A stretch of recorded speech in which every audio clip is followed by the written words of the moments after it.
Aunty Sidi. Kí lẹ̀ ń ṣe ilé tẹ́ tún dúró síbí báyìí? Ẹ máa wá Ankara tuntun, kí lẹ̀ ń wá kiri? Mo ń lọ delivery ni. Delivery kí ni? Delivery ó fẹ́ deliver kan fún mi lónìí. Kí ni? Ibo lẹ ti rówó ra nǹkan tó ń deliver fún yín? Mo fẹ́ fún Fẹ́mi Adébáyọ̀ gifts. Èyí bẹ́ẹ̀ de Fẹ́mi Adébáyọ̀. Mo jẹ́ Fẹ́mi Adébáyọ̀. Jagunjagun, ọmọ jagunjagun. Jagunjagun tí mo ń wọ kíní tí ń balẹ̀ o. Fíìmù tó trendy jù ní gbogbo àgbàlá ayé Netflix. Ẹ tó produce rẹ̀ Fẹ́mi Adébáyọ̀. Oníbẹ̀dẹ̀ rẹ̀. Torí ìyá mo ṣe ń dọ́lẹ̀ delivery. Kílẹ̀ delivery kí lẹ wá rà? Ètò ìbò yín fẹ́ yìí. Wọ́n ro ogun ikú tí ń fi ṣe gift bẹ́ẹ̀dẹ̀ fún wọn. Mi gbọ́. Ogun ikú tí àwọn oko òfin wá jẹ gbogbo oúnjẹ tí wọ́n ṣe lónìí. Ẹ ra oògùn eku fún bẹ́ẹ̀dẹ̀ gift. Àwọn sọ́ọ̀lẹ̀ tí wọ́n máa ń tà títì ṣé ìgbìyànjú ni. Aunty Sidi gbogbo ẹgbẹ́ yín wọ́n ṣe money cake, wọ́n ṣe money flower, wọ́n ra rose, wọ́n ṣe everything, wọ́n ra aṣọ, wọ́n ra bàtà. Ẹ̀yin ro oògùn eku torí inú yín. Kẹ́ lè ro oúnjẹ jẹ, ẹ̀ ń ro oògùn eku tẹ́ kò fi ní jẹun. Àwọn sọ̀rọ̀ pé àwọn èèyàn lára ni wọ́n wá síbi bẹ́ẹ̀dẹ̀ wọn. Mo sì wò pé wọ́n lè fẹ́ máa jẹ oúnjẹ kù káwọn èèyàn eku mọ́ lọ jẹ gbogbo rẹ̀ tán kúrò àrò tó débẹ̀. Torí rẹ̀ mo ṣe ní kí n ra sọ́ọ̀lẹ̀ alẹ́ ń ṣe bí gift ni gift ń jẹ́. Gift mo ṣe ìgbìyànjú. Ṣé mo fẹ́ bẹ ṣe wọ́n ó yẹ kán nà yín? Kí mo ṣe tí wọ́n fi nà mí? Ó yẹ kán nà yín ti mú tẹ̀yìn ti adùn everything. Kí ni wọ́n ṣe? Ṣé Fẹ́mi Adébáyọ̀ lọ́rọ̀ sí mi? Ṣé Fẹ́mi Adébáyọ̀ lọ́rọ̀ sí mi? Ṣé àwọn kó mo ṣe interview rẹ̀ ìlú tọ́lọ̀ fẹ́ nà mí?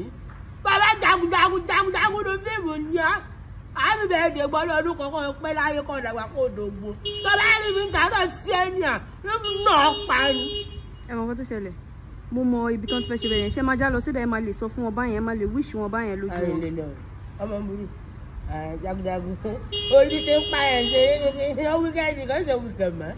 Fẹ́mi Adébáyọ̀ happy birthday àbá mi kọ́ ọ̀dà kó lè gbọ́ bá yọ gángan náà. Àkáǹtì wọn. Tó bá sì yọ 20 meter Fẹ́mi Adébáyọ̀ 20 meter kẹ̀tẹ̀ sẹ́mi náà o. Ẹ̀dúnà ẹ ṣọwọ́ yín báyìí.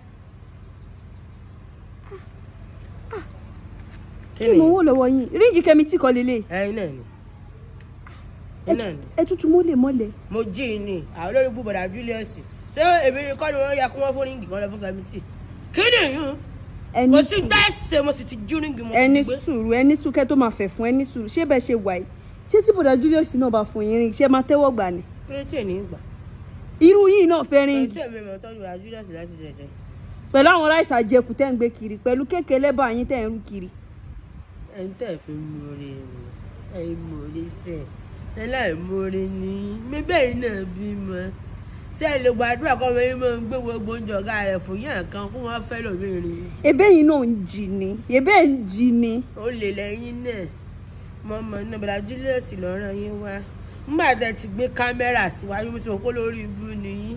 Àbòsí báyẹn ń jẹ náà lẹ̀ rọ owó ṣerun tẹ̀ túrun lẹ̀.